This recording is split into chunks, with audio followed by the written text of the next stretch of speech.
On Tuesday, I told you the truth about how AI is being sold to you. Today, I want to tell you the truth about how I actually use it and the audit I run on myself every time that urgency button gets pressed. So, welcome back. This is The Joy Shift. I'm Kiley Suarez. If you're new here, Tuesday is where I open the conversation, and Friday is where we sit with it together. Now, so if you missed Tuesday's episode, the one about AI urgency and the marketing machine behind that tight feeling in your chest every time you see or open your Instagram and they're trying to get you to sign on to something different, go listen to episode 45-7 right after this one. This one is going to totally land differently now after you listen to this. My AI story didn't start with excitement. It started with discernment. Because when ChatGPT first came onto the scene, I wasn't immediately curious. I was cautious. And at the time, I wasn't just in the process of learning coaching. I was also writing novels under a pen name.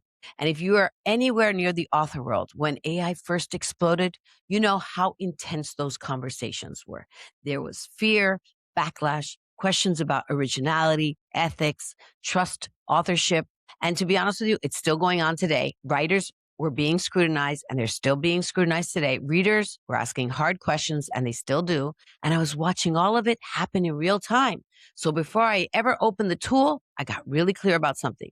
My creative voice matters to me. The parts of my work that are deeply personal, my storytelling, my lived experience, the pieces that feel distinctly human, I wanted to protect those while I figured out what role, if any, AI would play in my life. And that clarity mattered because I didn't want to figure out my boundaries in the middle of an experimentation. I wanted to know what mattered to me before I started exploring.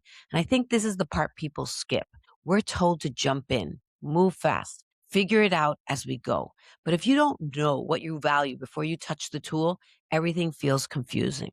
Everything feels threatening. Every conversation feels loaded. But when you know what matters to you, that's when curiosity can actually become useful. Once I had clarity, AI stopped feeling like one giant unknown because I wasn't trying to answer every question at once. I wasn't asking, should I use AI for everything? I was asking, where does this actually make sense for me?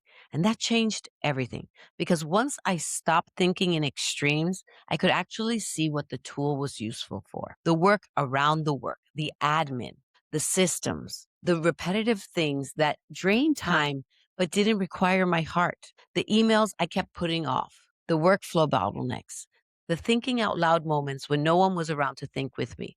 That's where I started, slowly, intentionally. So if you're wondering what AI actually looks like in my real life, I use it to help organize workflows. I use it to map ideas when my brain feels cluttered.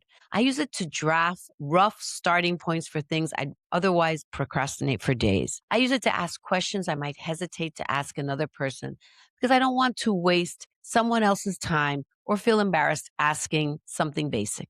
I use it to help create efficiency around the operational side of my work. And honestly, it's given me back real time, not theoretical time, actual hours, hours I used to spend doing things that drain me. And there are still places where I'm incredibly thoughtful about how I use it. Creative work tied closely to personal voice, storytelling, and lived experience, and also emotional nuance. I move differently there, not because there's one universal right answer, but because I know what matters to me.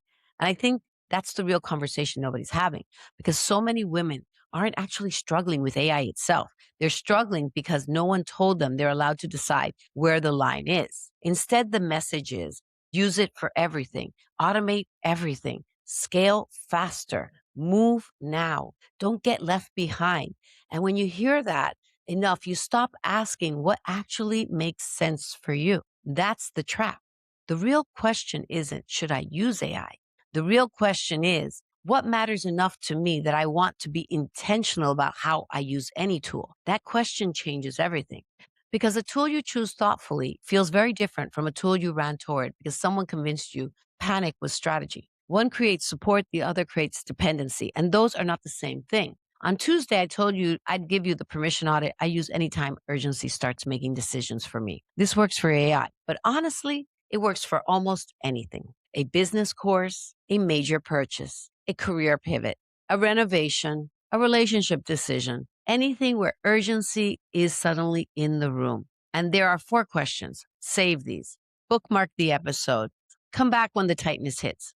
Who profits if I panic? Still the first question always. Because until you understand who benefits from your fear, it's hard to hear your own voice clearly. Sometimes it's the person selling something. Sometimes it's the platform amplifying urgency. Sometimes it's an entire industry. And sometimes it's an old belief, an old story that taught you being behind wasn't safe. That one profits too, just differently. What do I actually want this to do for me?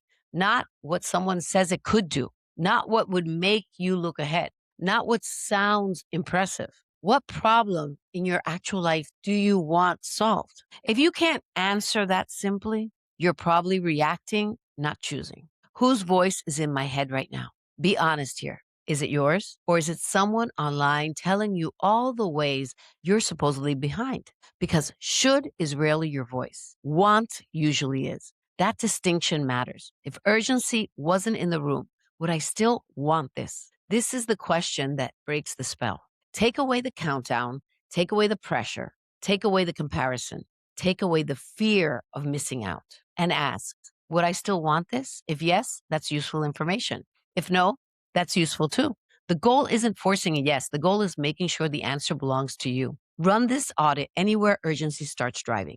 That next AI ad, that course you almost bought, that offer everyone says you need, that decision you keep circling at work, the trip you keep almost booking because everyone else seems to be going, anywhere urgency is holding the wheel.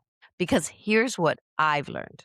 A shocking number of the things we think we're behind on, we never actually chose. Someone else chose the deadline and called it important.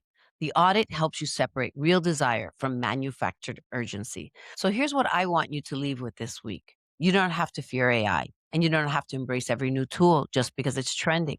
What matters is knowing yourself well enough to decide intentionally. That's the whole shift. My AI story didn't start with hype. It started with discernment, with getting clear about what mattered to me before deciding how this tool fit into my life.